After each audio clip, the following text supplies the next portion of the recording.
नमस्कार दोस्तों, OCA network में आपका स्वागत है। मैं हूँ ओमकार चौधरी। अवनीश पीएन शर्मा जी जुड़ गए हैं, उनका स्वागत कर लेते हैं। बहुत अभिनंदन, बहुत स्वागत है सर आपका। प्रणाम। नमस्कार। नमस्कार। एक किशोर कुमार का गाना गुनगुनाने की इच्छा हो रही है, अगर आप इजाजत दें तो। सर एक संस्कृति कर्मी से आप संगीत की आज्ञा मांग रहे हैं सर। ये क्या हुआ, कैसे हुआ, क्यों हुआ, ओ छोड़ो ये ना सोचो, ये क्या हुआ। तो क्यों हुआ है, कैसे हुआ है, और ये स्थितियां परिस्थितियां क्यों निर्मित हुई हैं, पहले बंगाल के संदर्भ में बात करेंगे। इसके अलावा भी जो अहंकार में चूर नेता हैं, जो अलग अलग राज्यों में सत्ता पर काबिज रहे हैं या अभी हैं, जरा उनके बारे में भी बात करेंगे। और जो सत्ता में भी नहीं है, विपक्ष में है, अखिलेश यादव जैसे, उनका जो ये छद्म अहंकार है, अहंकार पूर्ण बातें हैं, जरा इस पर भी चर्चा करेंगे अवनीश जी। तो बंगाल बिल्कुल पर सर। कैसे हुआ, क्यों हुआ, और ये कब से होना ड्यू था, थोड़ा सा इस पर प्रकाश डालिए। जी बिल्कुल। सर सबसे पहले तो आपकी इतनी संगीतमय आवाज के लिए मैं आपको प्रणाम करता हूँ। और इसके जवाब में मुझे दो लाइनें याद आ रही हैं सर। आपने उसे गुनगुना के बताया, मैं दो लाइनें पढ़ देता हूँ। रफ्ता रफ्ता वो मेरी हस्ती के सामा हो गए, पहले गुल, फिर गुलबदन, फिर गुलबदामा हो गए। सर ये जो हुआ है, ये रफ्ता रफ्ता हुआ है। और बंगाल में इसी तरह से रफ्ता रफ्ता होने की आपको उम्मीद भी होनी चाहिए। क्यों? क्योंकि हर समाज का एक अपना सोचने का, डिसीजन लेने का एक तरीका होता है, यहां तक कि रफ्तार भी होती है। जैसे पंडित नेहरू ने ही असम को Assam is a place of लाहे लाहे कभी कह दिया था। तो एक डिसीजन मेकिंग का अपना तरीका होता है।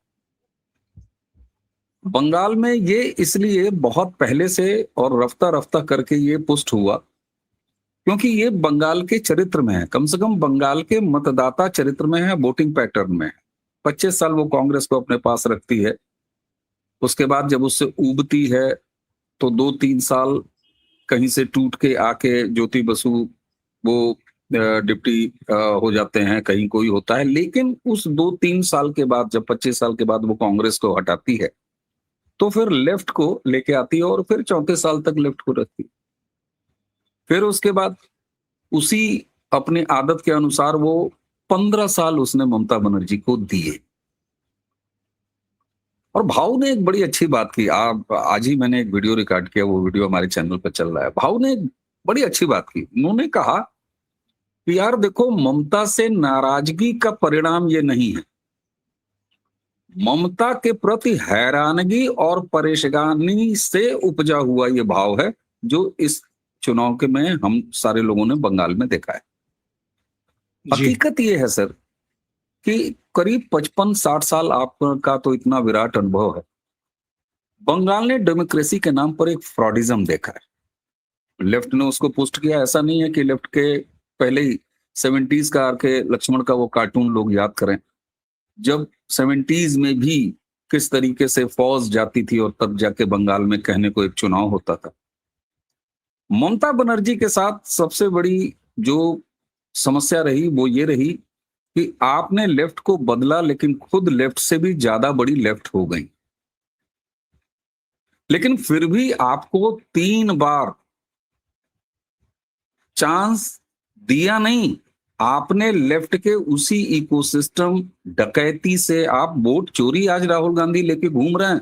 बंगाल में पिछले 50-55 सालों से वोट की डकैती हो रही सर। इस बार हुआ क्या है? एसआईआर से वोट डकैती कर रहे छापने वाले छापा वोट्स गायब हुए, अराजक संख्या कम हुई। मैं इसीलिए मतदाता सूची का पवित्रीकरण और शुद्धिकरण कहता रहा। उससे एक अराजक भीड़ आपकी निकल के चली गई जो आपके लिए आप द्वारा पोषित थी और आपके लिए वोट की डकैती करती थी। वो आपके डकैते सेंध काटते थे मतदाताओं पर। वो कम हुआ। दूसरी तरफ क्या हुआ कि आपके सामने मजबूती से भारतीय जनता पार्टी ने ऑप्शन दिया, वहां पर हर डोर टू डोर ऑप्शन दिया, सबको ये बताया कि हाँ हम तन के और चुनावी मैदान में हैं और ममता बनर्जी को अगर आप हटाना चाहते हैं तो हम आना चाहते हैं। किसी नेता को पद पाने के लिए, सफल होने के लिए या किसी पार्टी के लिए सर सबसे पहली मैं जरूरत ये समझता हूं कि वो ये इच्छा शक्ति दिखाए कि हाँ मैं प्रधानमंत्री मुख्यमंत्री बनना चाहता हूं, मेरी पार्टी जीतना चाहती है, हम जीत कर सरकार बनाना चाहते हैं। सबसे पहले ये होना चाहिए। सही। नरेंद्र मोदी और अमित शाह की भाजपा में ये अंतर देखा गया है। एक समय याद करें सर, भारतीय जनता पार्टी के बारे में एक राय हम लोगों की बनने लगी थी कि यार ये कहीं ऐसा तो नहीं है कि कांग्रेस के इकोसिस्टम में विपक्ष में रह के बड़ा मस्ती ले रहे हैं। ये वो दौर था जब भारतीय जनता पार्टी विपक्ष में बैठ के बड़ा कंफर्टेबल रहती थी और ऐसा लगता नहीं था कि एफर्ट कर रही है और लोगों को कह रही है कि हम सरकार में आना चाहते हैं। ये इसका चरित्र नरेंद्र मोदी की भाजपा ने, अमित शाह की भाजपा ने, आज की भाजपा ने बदला। बंगाल इसी बात की प्रतीक्षा करता है।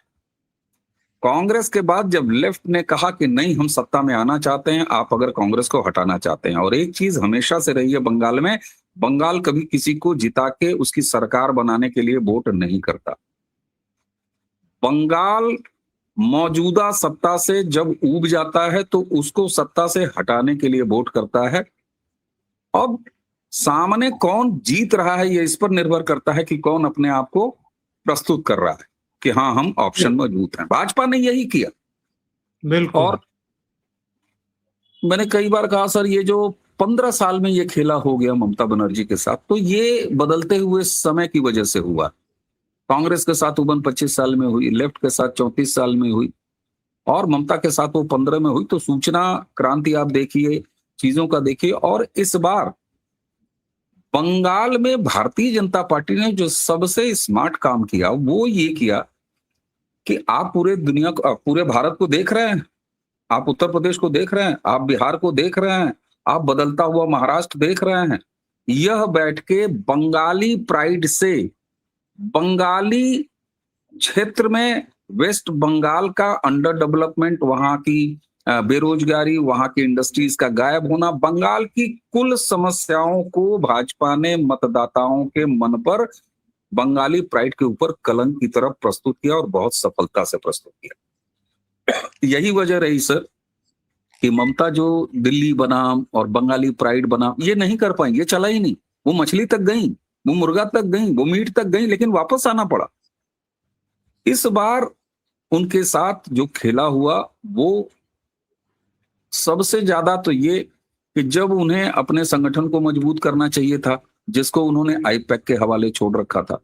मैं सर बंगाल गया बिल्कुल बिल्कुल और मेरी टीएमसी के उन 100 में से एक विधायक जो अब पूर्व हो चुके, उन विधायक से मेरी बात हुई। हालांकि अभी पूर्व नहीं हुए हैं, विधानसभा भंग नहीं, जिनका टिकट कट गया था, मेरी बात हुई उनसे।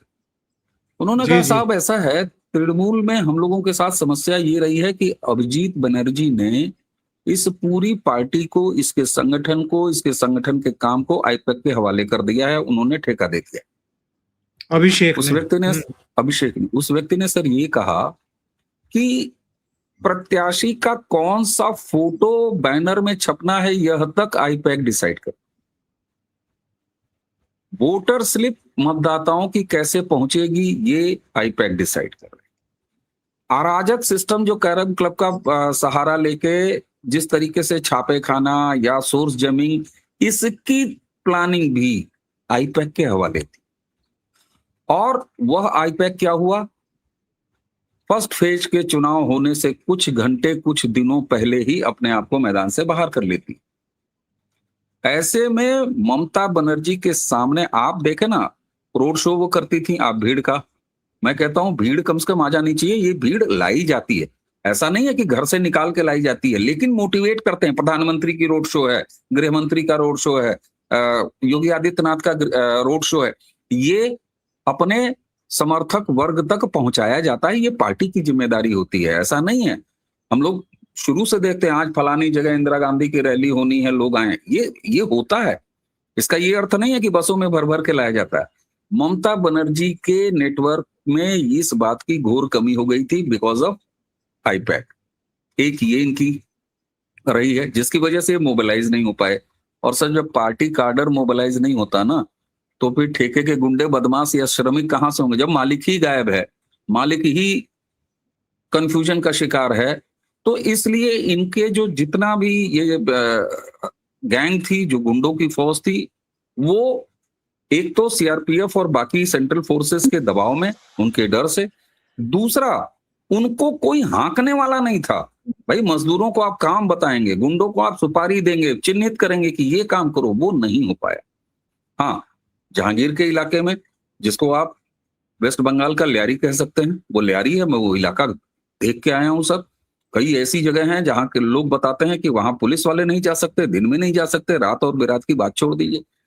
ममता बनर्जी ने बंगाल को जिस हाल में रखा और कंटिन्यूटी एक बना के रखी उसी हाल का, बर्बाद होता बंगाल, अब ये अफोर्ड नहीं कर सकता था। कारण इसका ये, पूरे देश के बाकी प्रदेशों के लोगों ने, हम आप जैसे लोगों ने भी इसमें योगदान दिया है। ये सही बात है कि यह चुनाव बंगाल ने लड़ा है, बंगाल के समाज ने लड़ा है, और जब तक वो समाज नहीं लड़ेगा तब तक वहां का कोई भला नहीं होने वाला। हम उत्तर प्रदेश वालों ने 17 में खुद चुनाव लड़ा, अभी बिहार में बिहार ने खुद चुनाव लड़ा है। उसके लिए कोई असम से चुनाव लड़ने नहीं गया, ना उत्तर प्रदेश से चुनाव लड़ने गया। इस बार बंगाल ने अपना चुनाव खुद लड़ा है, पहला चीज हुआ है। दूसरा जो एक आया कि हमने आपने किस तरीके से योगदान दिया है। योगदान इस तरीके से दिया है कि उत्तर प्रदेश ने 17 में सरकार बदल के और 10 सालों में डेवलपमेंट, लॉ एंड ऑर्डर के रूप में एक मजबूत मुख्यमंत्री योगी आदित्यनाथ, जिनका इतना ज्यादा स्वागत हुआ, वो किस बात के ब्रांड हैं? वो केवल एक भगवत सन्यासी के ब्रांड नहीं है जो मुख्यमंत्री भी हैं, वो लाठी के हैं, वो बुलडोजर के हैं। लोग अपने मुख्यमंत्री में एक चेहरा योगी आदित्यनाथ का देखना चाहते हैं। योगी आदित्यनाथ को सशरीर वहां का मुख्यमंत्री नहीं देखना चाहते, लेकिन उस शुभेंदु अधिकारी की बात वो सुनते हैं और मानते हैं। क्यों? क्योंकि उत्तर प्रदेश ने योगी आदित्यनाथ जैसा एक उदाहरण दिया है, उनकी सरकार जैसा। जब शुभेंदु कहते हैं कि सुबह उठाऊंगा और शाम तक न्याय करके दे दूंगा, बुलडोजर चलेगा, हेमंता को फॉलो करूंगा और योगी आदित्यनाथ मॉडल फॉलो करूंगा, डेवलपमेंट का मॉडल वो उन्होंने प्रधानमंत्री नरेंद्र मोदी से देखा है कि किस तरीके से डेवलपमेंट है। बीजेपी ने चेक कराया, जैसे होता नहीं कि मैच कराया टेम्पलेट से, कि देखो यूपी 10 साल पहले क्या था, अब यूपी क्या है। तुमको यूपी जैसा डेवलपमेंट चाहिए? नहीं चाहिए। तुमको माताओं बहनों की सुरक्षा, जिससे सबसे ज्यादा त्रस्त है आरजी कार की पीड़िता की वो मां सर, गले से लिपटती हुई रोती हुई महिलाएं, ये क्या कहती?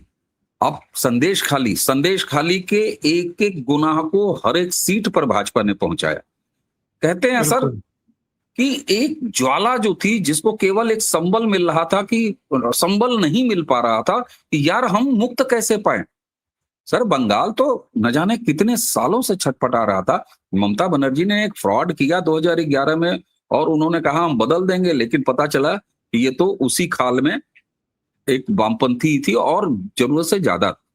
तो बंगाल को एसआईआर से सुरक्षा मिली। इलेक्शन कमीशन ने थैंक्स टू सुप्रीम कोर्ट, उसने कस्टोडियन बन के इलेक्शन कराया।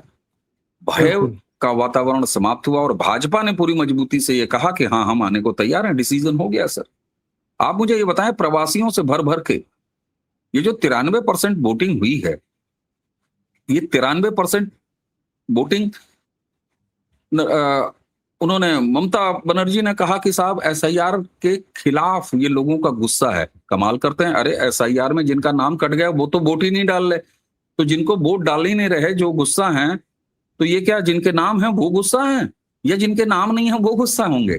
तो उन्होंने तो वोट डाला ही नहीं, फिर ये काहे को टर्नआउट हो रहा है? 11% महिलाओं ने 2021 के मुकाबले ज्यादा वोटिंग की है, 10% पुरुषों ने ज्यादा वोटिंग की है। ऐसे असंख्य वीडियो आपको दिखाई देंगे जहां बाहर से लोग निकल के आए हैं। बंगाली बिल्कुल। अस्मिता पर बेरोजगारी भारी पड़ी है, बंगाली अस्मिता पर वहां का अंडर डेवलपमेंट भारी पड़ा है, अराजकता भारी पड़ा है। और 2014 से जिस तरफ डबल इंजन की सरकारें अपना ग्रोथ दिखा रही हैं, बंगाल भी उसी रेस में अपने आप को शामिल किया है। बंगाल में किसी और ने चुनाव नहीं लड़ा है, न वहां नरेंद्र मोदी जी ने चुनाव लड़ा है, न अमित शाह जी ने चुनाव लड़ा है, न भाजपा के कैंडिडेट चुनाव लड़े हैं। हर एक सीट पर बंगाली खुद चुनाव लड़ा है, बंगाली मतदाता चुनाव लड़ा है, उसको अपनी समस्याएं पता थी। हाँ, बीजेपी ने हर जगह तैयार होकर कहा कि हाँ हम हैं, आप अगर चुनना चाहते हैं, ममता बनर्जी को हटाना चाहते हैं तो हम सरकार देंगे। प्राथमिकताएं बताई हैं, योजनाएं बताई हैं, प्रधानमंत्री से लेके एक एक कार्यकर्ता ने उस योजना को लोगों के सामने पहुंचाया है। बाकी इंफ्रास्ट्रक्चर के काम डबल इंजन की सरकारों के उदाहरण उनके सामने हैं। तो उनके सामने सीधा विकल्प था, ममता बनर्जी को हराना था, हटाना था, तो भाजपा सामने आ गई। मैं तो यहां तक कहता हूं, इसके लिए झटपट में सुनने वाले एक आध लोगों ने मुझे गालियां भी दे दी। मैंने कहा भाई, बंगाल में भाजपा जीत नहीं रही, ममता हार रही है, और ममता के हारने का बाई प्रोडक्ट है भाजपा का आ जाना। अगर इतनी ही मजबूती से वहां कोई लेफ्ट या कांग्रेस बता देती कि हम तैयार हैं विकल्प, तो वो जीत जाती, क्योंकि वेस्ट बंगाल ममता बनर्जी को हटाना चाह रहा था। यही उसकी प्रकृति है, वो हमेशा सत्ता से हटाता है। सामने कौन आएगा ये वो विकल्प के रूप में देखता है, और जिसको पाता है उसको मत देता है।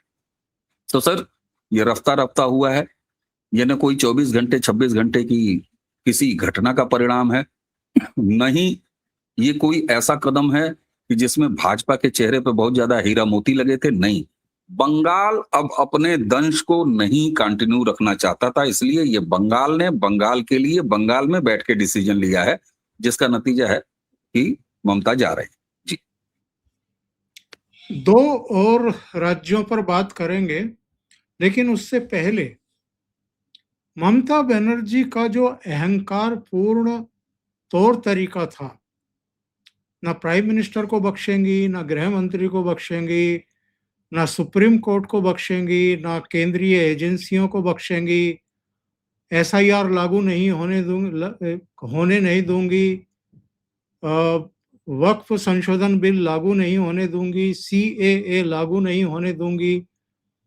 इस तरह के अतिरेकपूर्ण बयान, धौंसपट्टी और अहंकारपूर्ण गाली गलौज की भाषा, ये भी पतन का एक बड़ा कारण बनी। और नंबर 2 और स्टेट, उद्धव ठाकरे 2.5 साल के लिए मुख्यमंत्री बने, लेकिन क्या अहंकार सिर चढ़ करके बोल रहा था। बाद में शरद पवार जो उनके सहयोगी थे, उन्होंने ही अपनी आत्मकथात्मक पुस्तक में लिखा कि पूरे मुख्यमंत्री काल में केवल 2 बार सचिवालय गए। तीसरा, अरविंद केजरीवाल विधानसभा का जितना मिसयूज गाली गलौज करने के लिए इन्होंने किया, किसी ने नहीं किया।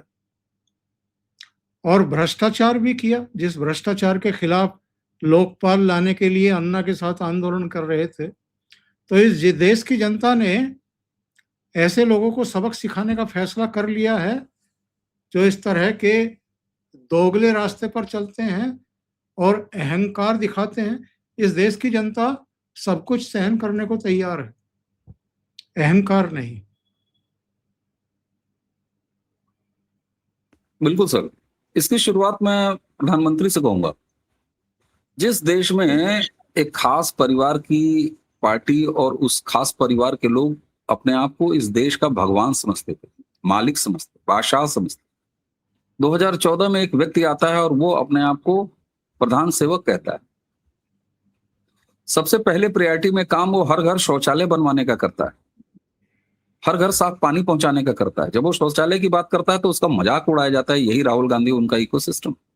इन्हें शर्म नहीं आती कि आजादी के इतने सालों बाद ये हर घर को शौचालय नहीं दे पाए। इस बात पर नहीं आया, इनको शर्म नहीं आई। तो दरअसल किसी के अहंकार को यह देश 2014 के नरेंद्र मोदी जैसे एक व्यक्ति के उदाहरण के बाद कतई बर्दाश्त करने को तैयार नहीं है। 2014 को मैं क्यों कल्चरल क्रांति बोलता हूं सर, उसकी वजह यह है कि मतदाता लोकतंत्र का मालिक है। ये डायलॉग चूरन हम लोगों ने न जाने कितने सालों से सुनते आए, लेकिन दरअसल गुलाम बना के रखा था इस खानदान ने, इस परिवार ने। 2014 में एक व्यक्ति आके कहता है मैं आपका सेवक हूं साहब, मैं आपका सेवक हूं, मैं सत्ताधीश नहीं हूं, मेरे पद का नाम प्रधानमंत्री। तो ये वहां से आया है और पहली बार मुझे लगता है कि 2014 से ये फील आया लोगों के अंदर एक मतदाता के तौर पर कि हाँ हम मालिक हैं, हम मालिक हैं। इसीलिए कई बार नरेंद्र मोदी जब अपने कुछ फैसले वापस भी लेते हैं तो वो कारण भी बताते हैं, लेकिन उसके बाद भी ऐसा लगता है कि एक सामान्य व्यक्ति है, उसके अंदर अहंकार नहीं। तो ये इस कल्चर की शुरुआत, इस समझ की शुरुआत भारत में 2014 के बाद हुआ है और मैं इसका केवल श्रेय नरेंद्र मोदी को देता हूं। अब आता हूं मैं वेस्ट बंगाल में। सर आपने जो एक बात कही ना, वेस्ट बंगाल में दो चीज है। दरअसल ममता बनर्जी जब अपनी लड़ाका छवि को प्रस्तुत करती हैं और ये कहती हैं कि हम नरेंद्र मोदी को सबक सिखा देगा, ये गुंडा बदमाश को भगा देगा, दरअसल लंबे समय लेफ्ट की सत्ता के नीचे रहते आए बंगाल का समाज जो है ना, उसका भी एक मानसिक वामपंथीकरण हो चुका था इन तमाम सालों।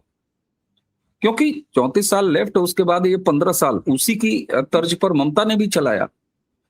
तो वो बंगाल का जो समाज है, वह समाज अपने नेता को सड़क पर देखना चाहता है। उसे पसंद आता है कि अगर बंगाल का हमारा कोई नेतृत्व अगर दिल्ली से लड़ाई कर रहा है, ये बिल्कुल वामपंथी एक मानसिकता होती है जिसमें किसी न किसी के खिलाफ विद्रोह। तो दरअसल ममता बनर्जी लेफ्ट के इसी अवधारणा को, जिसका कि समाज पर काफी अच्छा असर एक लंबे समय तक था, और इसको जबरिया अपने इकोसिस्टम द्वारा पूरे बंगाल के समाज में लेफ्ट ने अपने सत्ता के दौरान फैलाया।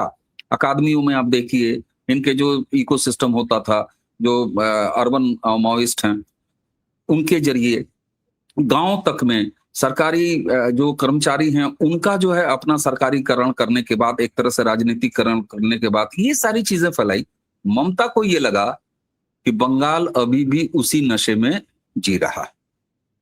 इसलिए मैं अगर अपनी लड़ाका छवि दिखाऊंगी, मेरा भतीजा अगर एक बाप की औलाद, दो बाप की औलाद अगर कहेगा गृह मंत्री को, अगर प्रधानमंत्री को चोर कहेंगी, जबड़ा तोड़ दिया जाएगा, ये कहा जाएगा, तो शायद हमारी जो वेस्ट बंगाल की जनता है उसको पसंद आएगा। लेकिन उनको नहीं पता था कि हर एक सीट पर माहौल बदल दिया है भाजपा ने अपनी इलेक्शन मैनेजमेंट से। और मैंने जैसे अभी कहा कि बंगाली प्राइड को कहीं हर्ट नहीं किया, बंगाली प्राइड वहीं था, लेकिन उसके समानांतर एक सवाल खड़ा कर दिया कि क्या ये बजबजाती नालियां, गंदी सड़कें, ये बंगाली प्राइड है? क्या महिलाओं, बच्चियों, बेटियों के साथ हो रहे बलात्कार, ये बंगाली प्राइड है? क्या आप जो बंगाली कल्चर की बात करते हैं, बंगाली रिचुअल्स की बात करते हैं, आप कहते हैं माँ दुर्गा बंगाल की बेटी हैं, तो उसके सामने शाहजहां शेख का संदेश खाली, बिगड़ती हुई डेमोग्राफी, बढ़ते हुए घुसपैठिया, ये क्या बंगाली प्राइड है?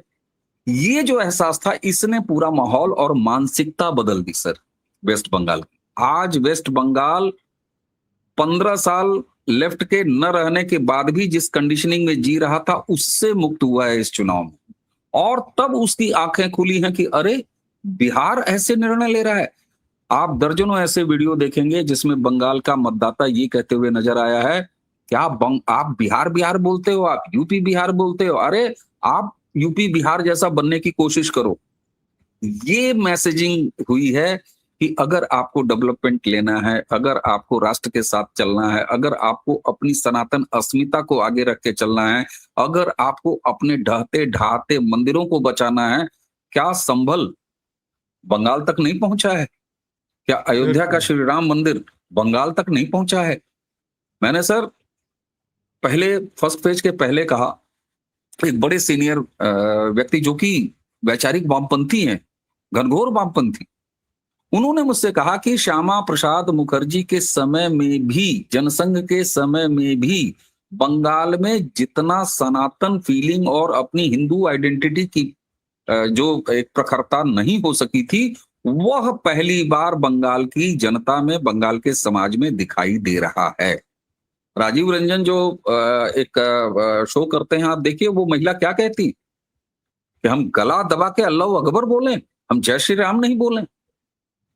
और मैंने सर कैंपेन देखा भाजपा का कैंपेन जहां भी मैंने देखा टोली चल रही है, 2 झंडे भारतीय जनता पार्टी के, केवल 2 झंडे, 2 से 3 झंडे भाजपा के, 1 से 1.5 दर्जन झंडे भगवा, नारा भारतीय जनता पार्टी जिंदाबाद नहीं, कैंडिडेट का टेम्पो हाई है ऐसा कोई नारा नहीं, जय श्री राम। तो ये जो एक फीलिंग थी, इस फीलिंग को ममता नहीं समझ पाई। और एक चीज और हुआ है, 2014 में जब मैं कहता हूं, या यूपी ही आप देख लीजिए, बिहार भी देख लीजिए, कम से कम एक मिथक इस देश में तोड़ दिया गया कि मुसलमान जिसे चाहेगा उसकी सरकार बनवा देगा।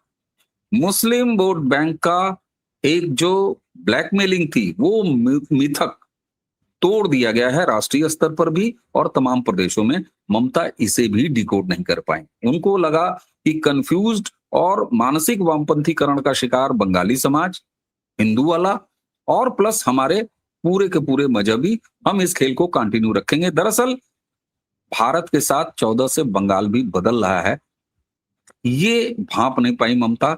और हकीकत यह है कि बहुत सारे लोग जो इस बात से चिंतित रहते थे, राष्ट्रवादी, मैं उनके भावना का सम्मान करते हुए कहता हूं, बहुत सारे लोगों के प्रति हमेशा ये भाव चलता था कि साहब राष्ट्रपति शासन क्यों नहीं बंगाल में लगा दिया जाता। सर मैं आज बड़ी विनम्रता से कहता हूं, अगर बंगाल में राष्ट्रपति शासन लग गया होता तो बंगाल में सत्ता परिवर्तन का जो आज सीधे साफ और बड़ी तस्वीर उभर के आ रही है, इस 10 सालों में ये अभी 20 साल का सफर हो जाता।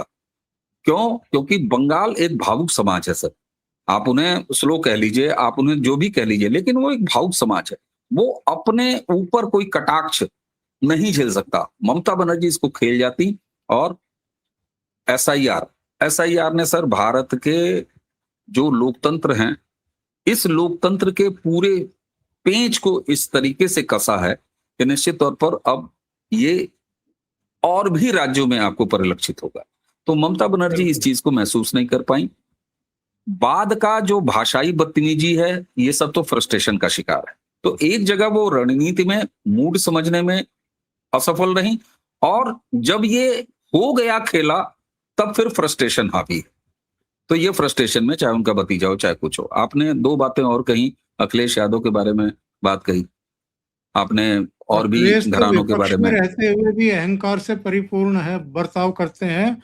और अरविंद केजरीवाल का क्या हश्र हुआ, उद्धव ठाकरे का क्या हश्र हुआ, इन तीनों पर ही छोटी छोटी टिप्पणी। कारण ये देखिए सर, ये उद्धव ठाकरे और अखिलेश यादव का केस तो बहुत सिमिलर है, तो इन दोनों को एक साथ बतिया लेते हैं। अखिलेश यादव कभी भी 12 बजे से पहले घर से नहीं निकले और 5 बजे के बाद घर से बाहर नहीं रहे। वो कितना काम करते थे। यही उद्धव ठाकरे, अभी आपने कहा कि पवार साहब ने कहा कि 2 बार सेक्रेटरिएट गए थे।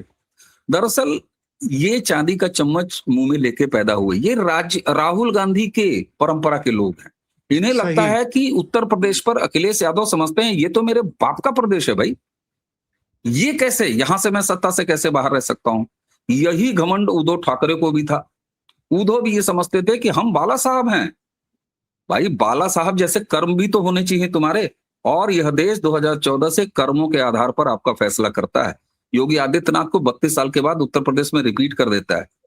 नीतीश कुमार जी को आप देखिए, जब वो सही कॉम्बिनेशन के साथ उतरे तो बिहार में इस तरह के निर्णय दे देता है। यही काम महाराष्ट्र ने भी किया। यह लोग यह नहीं समझ पा रहे हैं कि अब भारतीय राजनीति डिलीवरी की राजनीति हो चुकी है। मुंह से बकवास की डिलीवरी नहीं, जमीन पर काम से डिलीवरी।